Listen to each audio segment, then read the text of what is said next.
सम्मानीय सभामुख महोदय, धादिङ क्षेत्र नम्बर 1 चाहिँ तपाईको यो धादिङवासीले मात्रै यात्रा गर्ने ठाउँ होइन, यो चाहिँ राष्ट्रिय राजमार्ग हो।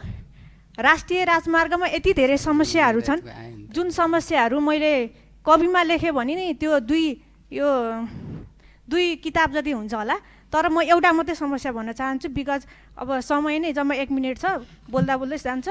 अनि म के भन्न चाहन्छु भने अहिले यो जुन तपाईको पेट्रोल महँगो छ, डिजल महँगो छ, अनि सबैजनाले अहिले इभी गाडी इलेक्ट्रिक भेहिकल चाहिँ प्रयोग गर्नुहुन्छ।